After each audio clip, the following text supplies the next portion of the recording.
Découvrez un extrait exclusif de ce livre audio et profitez d'un essai gratuit sur Audible via le lien dans la description. Compose suffit à faire vomir le grand bourreau. Tu mourras en moins de 3 heures, crois-moi sur parole. Les cellules du palais. Voilà qui donnait à réfléchir. J'avais déjà été surprise une fois en flagrant délit de vol, et j'y avais été expédiée pour un total écrasant de 8 minutes. 8 minutes, c'était bien assez. Lors de la période des jugements, quand les soleils Baléa et Mine étaient au plus près l'un de l'autre, l'air frémissait sous l'effet de la chaleur de l'après-midi. Se retrouver sous terre à ce moment-là, au cœur de la plaie purulente qui passait pour une prison dans les tréfonds du palais de la reine immortelle, serait un calvaire. Sans compter qu'on avait besoin de moi à la surface. Si je ne revenais pas à la forge avant le crépuscule, l'accord que j'avais passé des heures à négocier la nuit dernière serait caduc. Or, pas d'accord, pas d'eau. Et sans elle, les gens auxquels je tenais allaient souffrir. Alors, même si cela me mettait en colère, je cédais. Lissa Fossick, 24 ans, célibataire.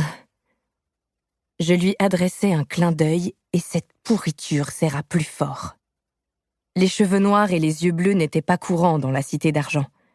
Il se souviendrait forcément de moi.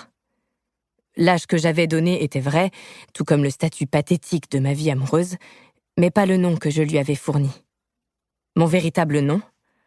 Hors de question de le lui donner sans me battre. Cette ordure se ferait dessus s'il se rendait compte qu'il tenait la Seiris Fane. Quel district? Interrogea le gardien. Par tous les dieux, quelle insistance!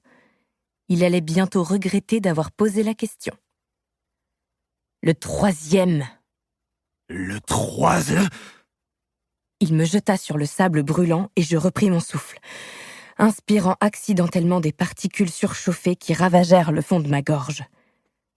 Je me ressaisis avant de respirer à travers la manche de ma chemise, même si c'était peu efficace pour filtrer le sable. Quelques grains parvenaient toujours à passer à travers le tissu. Le gardien recula en titubant. Les résidents du 3e district sont en quarantaine. Le châtiment pour s'en être échappé, c'est... Il n'existait aucun châtiment pour ceux qui quittaient le 3e district. Personne ne l'avait encore jamais fait. Chez moi, les malheureux qui se retrouvaient à gagner péniblement leur vie dans les ruelles crasseuses et les passages nauséabonds mouraient en général avant même d'avoir pensé à s'échapper.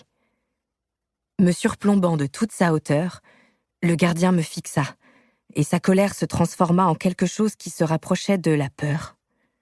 C'est alors que je remarquai le petit sac de peste accroché à sa ceinture, et je compris que, comme des centaines d'autres à Zilvaren, il était croyant. D'un geste paniqué, il enfonça la semelle de sa botte dans mes côtes. La douleur me coupa le souffle alors qu'il levait à nouveau la jambe pour me frapper.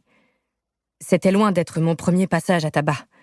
Je pouvais l'encaisser aussi bien que n'importe quel escroc opprimé, mais cet après-midi, je n'avais pas le loisir d'accorder ce plaisir aux adeptes fanatiques de Madra. J'étais attendue et je n'avais plus beaucoup de temps. D'une rapide torsion, je me jetai sur lui et l'agrippai juste en dessous du genou, l'un des seuls endroits qui n'était pas protégé par son imposante armure dorée.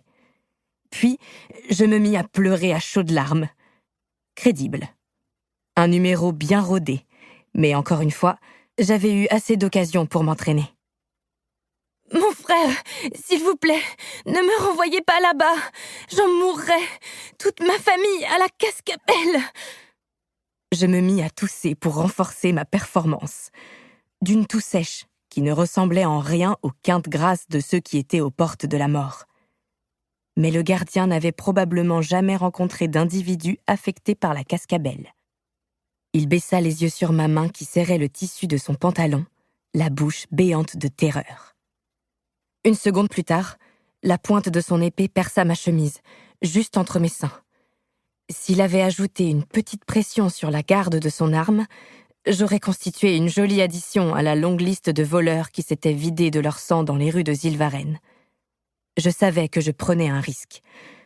Je le vis en train d'analyser et de mesurer tout ce qu'il aurait à faire s'il me tuait. Dans les rues des autres districts, les morts étaient abandonnés à leur sort à même le sol. Mais les choses...